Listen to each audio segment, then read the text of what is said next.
हमारे यहाँ जब कोई महिला किसी को बदचलन लगती है तो उसको सजा देने के लिए एक काम किया जाता है। अक्सर उसका सर मुंडवा दिया जाता है, यानी हेड शेव कर दिया जाता है और उसको घुमाया जाता है।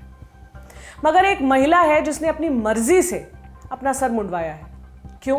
क्योंकि वो उसी समाज के खिलाफ विरोध प्रदर्शन कर रही है। केरल का पालक्कड़ जिला, यहाँ एक महिला 26 जनवरी 2021 से धरने पर बैठी थी। फिर 26 फरवरी को उसने अपना सर मुंडवा दिया। उसके साथ 2 अन्य औरतों ने भी ऐसा ही किया।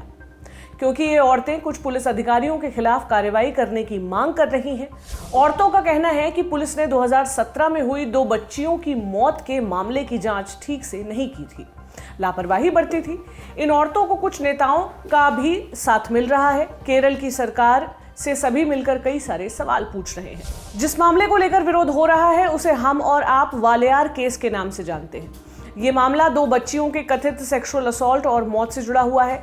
क्या है ये केस? 4 साल पुराने इस मामले की जांच कहां तक पहुंची? कोर्ट और सरकार का क्या कहना है? इन सारे सवालों के जवाब आपको तसल्ली से मिलेंगे आज की बड़ी खबर में। लेकिन हर बार की तरह आगे जाने से पहले, बढ़ने से पहले जान लेते हैं दिन की सुर्खियां। नमस्ते, मेरा नाम प्रतीक्षा है और आप देख रहे हैं दी ऑर्डिनरी शो। पहली सुर्खी है टिकटॉक स्टार पूजा चव्हाण से जुड़ी हुई। 22 साल की थी। 8 फरवरी को महाराष्ट्र के पुणे शहर में इनकी मौत हो गई, बिल्डिंग से गिरने की वजह से। शुरुआत में पुलिस ने आत्महत्या के एंगल से जांच करने की बात कही, लेकिन इसके बाद इतनी सियासत गरमाई कि महाराष्ट्र के एक मंत्री को इस्तीफा देना पड़ा। ये मंत्री हैं संजय राठौर, जो उद्धव ठाकरे सरकार में वन मंत्रालय संभाल रहे थे। दरअसल पूजा की मौत के बाद उसकी कई सारी तस्वीरें सोशल मीडिया पर वायरल हुई। कुछ में वो संजय राठौर के साथ भी दिखाई दी। ऑडियो क्लिप्स भी वायरल हुए। फिर बीजेपी ने राजनीतिक हमले शुरू कर दिए।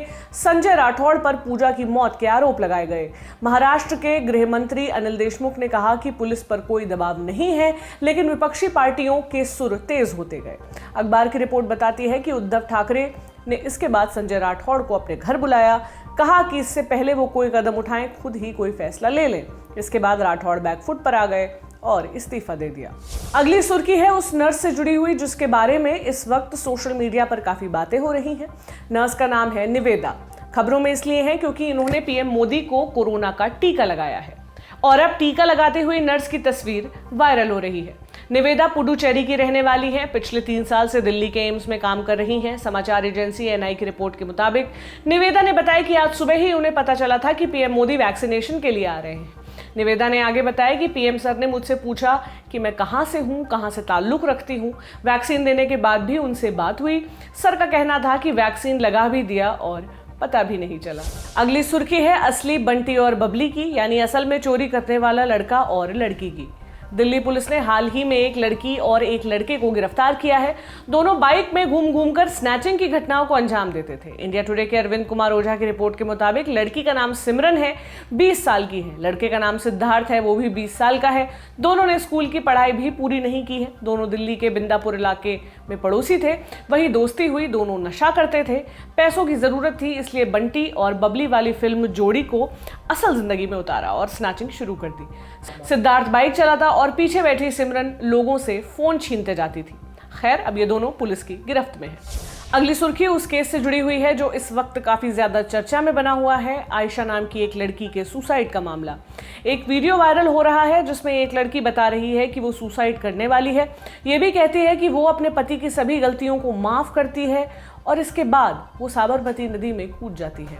अब इस मामले में आयशा के पिता ने कहा है कि वो अपनी बेटी के हत्यारों को माफ नहीं करेंगे। इंडिया टुडे की गोपी मनियार की रिपोर्ट के मुताबिक आयशा के पिता ने कहा कि उनकी बेटी को दहेज के लिए सताया गया। उसे ससुराल वालों ने 3 दिन तक खाना नहीं दिया था। उसका फोन भी छीन लिया था। पिता ने आरोप लगाया कि उनकी बेटी के पति ने उसे आत्महत्या के लिए मजबूर किया था। वो मांग कर रहे हैं कि आरोपियों को सलाखों के पीछे भेजा जाए और उनकी बेटी को न्याय दिया जाए। तो ये थी दिन की सुर्खियां। अब लौटते हैं बड़ी खबर पर, यानी वालियार केस पर। मामले की शुरुआत होती है 13 जनवरी 2017 की तारीख से। पालक्कड़ जिले में ही वालियार नाम का एक टाउन है। यहाँ के एक गांव में इस दिन 13 साल की एक दलित लड़की का शव उसके एक कमरे वाले घर में लटकता हुआ पाया गया। इस शव को सबसे पहले मृतक लड़की की 9 साल की बहन ने देखा था। मामले की छानबीन शुरू हुई तो 9 साल की बच्ची ने पुलिस को बताया कि उसने 13 जनवरी के दिन अपने घर से 2 आदमियों को चुपके से बाहर जाते भी देखा था। दोनों ने अपने चेहरों को कपड़ों से कवर कर रखा था। लड़की के घर वालों का कहना था कि उनकी बेटी की हत्या की गई है, लेकिन पुलिस ने इसमें अननेचुरल डेथ का केस दर्ज किया। 2 महीने बाद 4 मार्च के दिन 9 साल की बच्ची, जो इस केस में एक गवाह थी, उसका भी शव उसी जगह फांसी से झूलता हुआ मिला जहां उसकी बहन का मिला था। घर वाले और गांव वाले दोनों इस घटना से हैरान हो गए। घटना के खिलाफ जल्द ही प्रोटेस्ट शुरू हो गए। पुलिस के ऊपर दबाव बढ़ने लगा। इसके बाद पुलिस ने 5 आरोपियों को गिरफ्तार किया, जिनमें से एक नाबालिग था। द न्यूज मिनट की रिपोर्ट के मुताबिक नाबालिग आरोपी को बेल मिल गई थी, वहीं 4 आरोपियों को जुडिशियल कस्टडी में भेजा गया। सभी के खिलाफ पॉक्सो एक्ट की कुछ धाराओं समेत SC/ST एट्रोसिटी एक्ट और IPC की कुछ धाराओं के तहत केस दर्ज किया गया। इन धाराओं में रेप की धारा भी शामिल थी। दोनों लड़कियों की पोस्टमार्टम रिपोर्ट में सामने आया कि लड़कियां सेक्सुअल अब्यूज का शिकार हो रही थी। इस रिपोर्ट ने यह सजेस्ट किया था कि मर्डर की भी आशंका है, इसलिए पुलिस इस एंगल से भी जांच करे। हालांकि मामले की जांच के बाद जून 2017 में पुलिस ने मर्डर की आशंका को खारिज कर दिया। कहा कि उन्हें जांच में मर्डर से जुड़े कोई सबूत नहीं मिले। जिन 5 लोगों को पुलिस ने आरोपी बनाया वो सभी लड़कियों के माता पिता के पहचान वाले थे। लड़कियों के पेरेंट्स कंस्ट्रक्शन मजदूर हैं। आरोपियों में से एक आरोपी उनके साथ काम भी करता था, वहीं 2 आरोपी पड़ोस में रहते थे। खैर, पुलिस ने मामले में चार्जशीट सौंपी और पॉक्सो कोर्ट में मामले की सुनवाई हुई। जस्टिस A हरिप्रसाद और जस्टिस MR अनीता की बेंच ने सुनवाई की। अक्टूबर 2019 के दिन कोर्ट ने 5 आरोपियों को सबूतों के अभाव में बरी कर दिया। इसके बाद से शुरू हुआ विरोध। कई सारे संगठनों और विपक्ष के नेताओं ने इस फैसले की आलोचना की, पुलिस की छानबीन पर भी सवाल किए और मामले में राजनीतिक दखलंदाजी के भी आरोप लगाए। इंडियन एक्सप्रेस की रिपोर्ट के मुताबिक कोर्ट के फैसले के बाद लड़कियों की मां ने पुलिस के ऊपर बयान को तोड़ मरोड़ कर पेश करने के आरोप लगाए। 2019 में ये रिपोर्ट्स आई थी कि लड़कियों की मां ने पुलिस को एक सीक्रेट स्टेटमेंट दिया था, जिसमें कहा था कि लगातार हो रहे सेक्सुअल असॉल्ट से बचने के लिए उनकी बेटियों ने सुसाइड किया था। इस रिपोर्ट पर लड़कियों की मां ने कहा, पुलिस ने हमें इस बात पर विश्वास दिलाने की पूरी कोशिश की कि यह मामला सुसाइड का है। मैंने खुद ऐसा कभी नहीं कहा, ये पुलिस के शब्द थे। मुझे तब भी नहीं लगता था कि मेरी बेटियों ने सुसाइड किया है और न अब ऐसा लगता है। उन्हें ये कदम उठाने की समझ ही नहीं थी। उनकी हाइट भी इतनी नहीं थी कि वो फांसी पर झूल सकें। उन्हें मारा गया था। छोटी बच्ची गवाह थी, इसलिए छोटी बेटी को भी मार दिया गया। हमें लगता था कि पुलिस हमारे साथ है, लेकिन जब मामला कोर्ट में गया तब हमें पता चला कि हमने जो कुछ भी पुलिस से कहा था उसे तोड़ मरोड़ कर पेश किया गया। उन्होंने वो लिखा जो उन्हें सही लगा। 2019 में ही लड़कियों के पेरेंट्स ने इस मामले में CBI जांच की मांग की थी। द न्यूज मिनट की रिपोर्ट के मुताबिक पीड़ित माता पिता ने CM पिनरई विजयन से भी मुलाकात की, CBI जांच की मांग रखी। पेरेंट्स ने यह भी आरोप लगाया कि अगर बड़ी बेटी की मौत के मामले की जांच ठीक से हो जाती तो दूसरी बेटी की मौत नहीं होती। कई सारे सवाल उठने के बाद पिनरई विजयन की सरकार ने नवंबर 2019 में केरल हाई कोर्ट का दरवाजा खटखटाया। पॉक्सो कोर्ट के फैसले को चैलेंज करते हुए एक अपील दाखिल की। सरकार ने पॉक्सो अदालत के फैसले को विकृत और पूरी तरह से अस्थिर करार दिया। यह अपील दायर करने के एक दिन बाद केरल की सरकार ने मामले की जुडिशियल इन्वेस्टिगेशन की घोषणा कर दी। फरवरी 2020 में पुलिस ने माना कि शुरुआती जांच में ढील बरती गई थी। पालक्कड़ जिला police chief G Shiva Vikram ने वायनाड जुडिशियल कमीशन से कहा कि प्राथमिक जांच में काफी गंभीर ढील हुई थी। यह भी कहा कि सब इंस्पेक्टर जिन्होंने शुरुआती जांच की थी उन्होंने अहम सबूत इकट्ठे नहीं किए। वहीं पिनरई विजयन की तरफ से कहा गया कि अगर लड़कियों के पेरेंट्स हाईकोर्ट में CBI जांच की मांग करते हैं तो सरकार कोई ऑब्जेक्शन नहीं उठाएगी। मार्च 2020 में हाईकोर्ट ने सभी आरोपियों को दोबारा गिरफ्तार करने के आदेश दिए। पुलिस ने एक आरोपी जो नाबालिग था उसे छोड़ 3 आरोपियों को गिरफ्तार किया। एक अन्य आरोपी पुलिस की पकड़ में नहीं आया, लेकिन गिरफ्तारी के बाद ही तीनों को जमानत मिल गई। अप्रैल 2020 में उस जुडिशियल पैनल ने अपनी रिपोर्ट CM को सौंपी, जिसे नवंबर 2019 में बनाया गया था। पूर्व डिस्ट्रिक्ट जज PK हनीफा की अगुवाई वाले इस पैनल ने यह पता लगाने की कोशिश की थी कि वालियार केस की जांच में कोई चूक तो नहीं हुई है। पैनल ने अपनी रिपोर्ट में कहा कि चूक हुई थी। जून 2020 में केरल पुलिस अधिकारी MJ सोजन का प्रमोशन हुआ, वो सुपरिटेंडेंट ऑफ पुलिस बन गए। ये वही अधिकारी थे जो दोनों बहनों की मौत के मामले की छानबीन में शामिल थे। उनके प्रमोशन के बाद पालक्कड़ में विरोध और तेज हो गया। लड़कियों की मां ने CM को लेटर लिखा और MJ सोजन के प्रमोशन का विरोध किया। समाचार एजेंसी ANI के मुताबिक मां ने तब कहा था, हमने उम्मीद की थी कि हमारी बेटियों को न्याय मिलेगा। हमने राज्य सरकार का भरोसा किया था, लेकिन उन्होंने हमें धोखा दिया। शुरुआत से पुलिस ने हमें टॉन्ट किया था। निर्भया की मां न्याय पाने के लिए सड़कों पर निकली थी। इसी तरह अगर मैं भी सड़कों पर निकलूंगी तो मेरी बेटियों को न्याय मिलेगा। मैं अपनी मौत आते तक न्याय के लिए लड़ूंगी। अपराधियों को फांसी होनी चाहिए। हमने केरल हाईकोर्ट में सोजन के प्रमोशन के खिलाफ केस फाइल किया है। हम चाहते हैं कि उन्हें सर्विस से निकाल दिया जाए। सितंबर 2020 में लड़कियों के पेरेंट्स ने भूख हड़ताल की। अपनी बड़ी बेटी के बर्थडे के मौके पर कोच्चि कमिश्नर ऑफिस के सामने धरना दिया, न्याय मांगा। कहा कि घटना को 3 साल हो गए हैं लेकिन उन्हें अभी तक न्याय नहीं मिला है।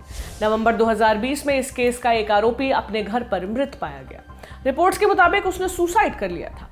आरोपी का नाम प्रदीप था, 36 बरस का था। दिसंबर 2020 में लड़कियों की मां ने सीएम को एक लेटर लिखा और मामले की सीबीआई जांच की मांग की।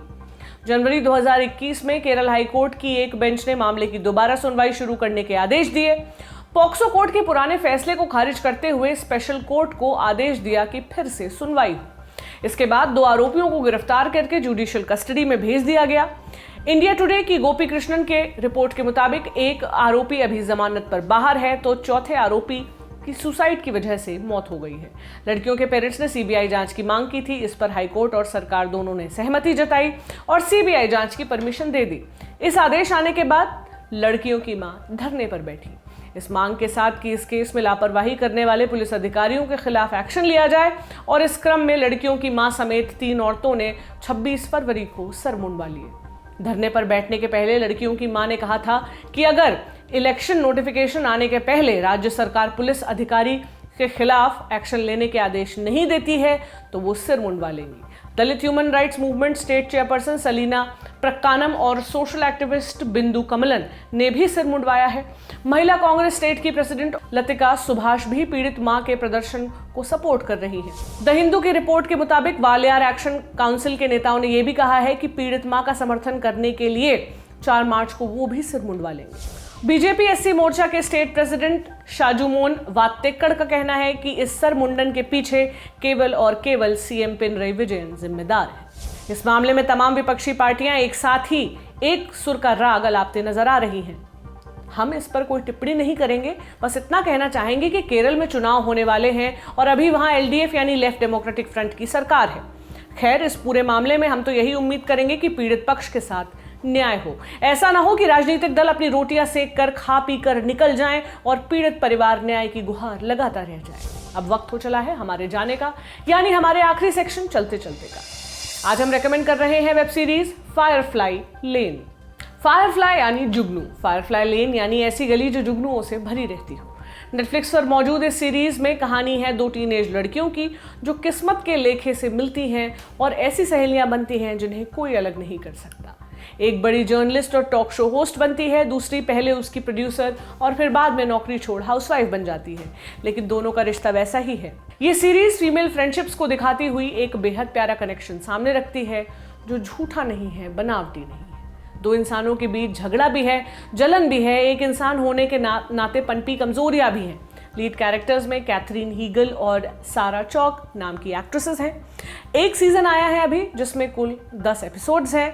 देखें और बताएं कि ये आपको कैसी लगी। ये सीरीज आपको हमारी साथी प्रेरणा ने रेकमेंड की है। अगर आप भी कोई फिल्म, सीरीज, गाना या किताब रेकमेंड करना चाहते हैं तो जरूर करिए। #चलते_चलते के साथ ट्वीट करिए और ऑर्डिनरी को ट्विटर पर टैग करिए। साथ ही ये भी बताइए कि आप किस चीज़ को रेकमेंड कर रहे हैं, उसमें सबसे खास क्या है, इसे कहाँ देखा, पढ़ा या सुना जा सकता है। आपके नाम के साथ आपके सुझाव को चलते चलते सेक्शन में शामिल किया जाएगा। इसके अलावा ये भी बताएं कि हमारा शो ऑर्डिनरी आपको कैसा लग रहा है। फीडबैक ज़रूर दें। अपने हाथों से आप मुझे खत भी लिख सकते हैं, पता आपकी स्क्रीन पर है। मैं जवाब ज़रूर दूंगी इसी शो में। देखते रहें ऑर्डिनरी और हमारे चैनल को सब्सक्राइब करना ना भूलें। घंटी आपको जहां भी दिख रही हो उसे जाकर क्लिक ज़रूर करें ताकि आपको नोटिफिकेशन मिलते रहें। शुक्रिया।